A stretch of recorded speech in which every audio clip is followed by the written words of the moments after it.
But then you do still have to kind of soberly grapple with the fact that this guy, Mr. Pecker, has long been a really central part of Donald Trump's life, and particularly Mr. Trump's carefully managed public image.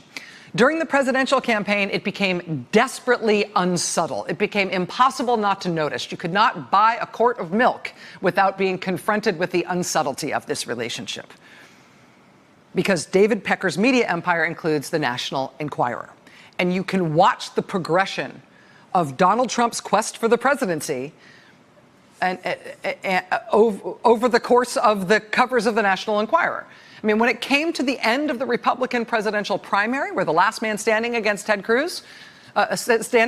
was Ted Cruz, this was the National Enquirer cover at the end of the Republican primary. Ted Cruz's father linked to JFK assassination. Right? And that's crazy in the middle of a presidential campaign to see a supermarket tabloid trying to help their favored candidate by putting out something Looney Tunes like this about his last remaining serious primary opponent. But this was not just a Looney Tunes thing on the periphery. This was not an unwelcome intrusion into the campaign by this publication. The candidate himself was totally on board with this. There was a picture on the front page of the National Enquirer, which does have credibility. And on the cover of the National Enquirer, there was a picture of him and crazy Lee Harvey Oswald having breakfast. This was a magazine that, frankly, in many respects, should be very respected. I mean, if that was the New York Times, they would have gotten Pulitzer prizes for their reporting. I've always said, why didn't the National Enquirer get the Pulitzer Prize? That's my favorite photographic imagery of Mike Pence as he's absorbing what Donald Trump is saying about the Lee Harvey Pulitzer Prize. He said Pulitzer Prize again. Donald Trump perfectly in his element talking about the National Enquirer. Mike Pence swallowing his tongue, thinking, wow, this is going to be my new life. Mother. So, thus ends the Republican presidential primary in 2016 on that high note. And thus starts the general election. In July, they've got their, the main story there obviously is their bread and butter, mean celebrity exploitation stuff, dying share, broken alone. But then you see on the side, hey, some politics. There's Trump, how I will save America from terror. Following week, this is very subtle, Hillary Clinton, corrupt, on the take, fraud and bribes, crooked Hillary. Where have I heard that phrase, crooked Hillary, before?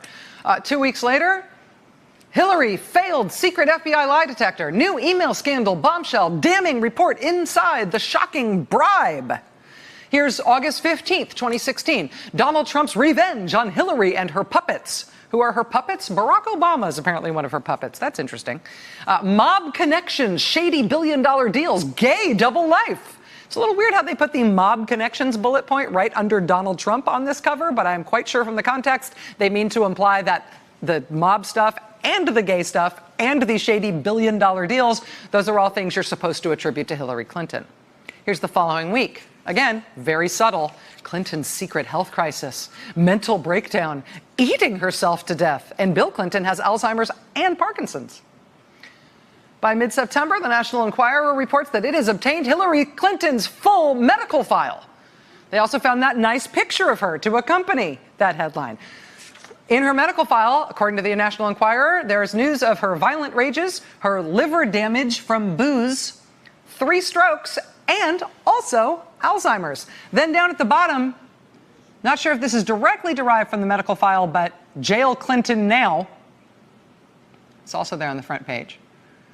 Right before the election, this was the National Enquirer's Halloween special. Explosive story that will change the election. 24 years of cover-ups and crimes exposed. Hillary hitman tells all. Smoking gun proof that Hillary paid hush money to hookers?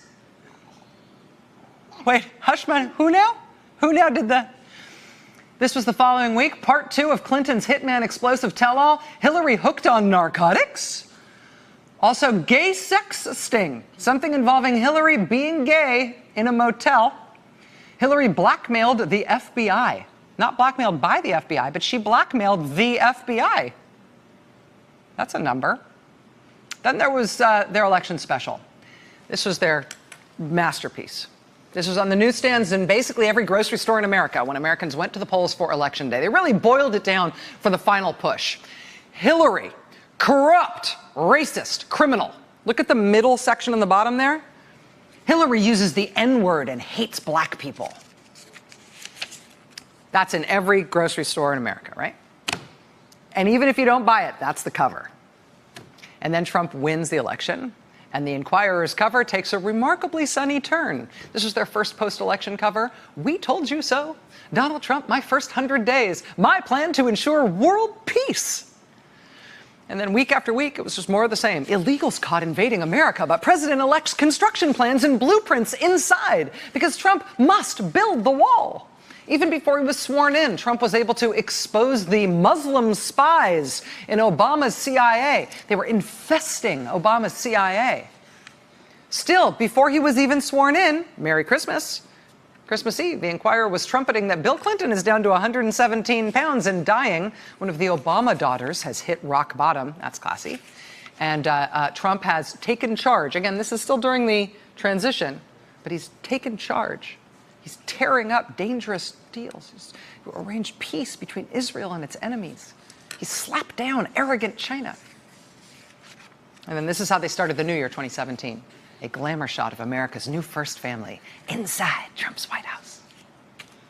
This is not just a pro-Donald Trump publication. This is not like Fox News. This is like Fox News on drugs, right?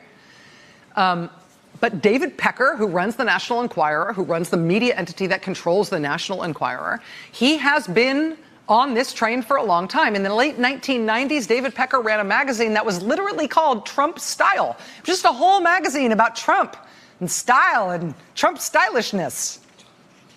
As long ago as 2010, the Associated Press reports that David Pecker had promoted a possible Trump presidency. And you know, maybe David Pecker just loves Donald Trump. That is no crime.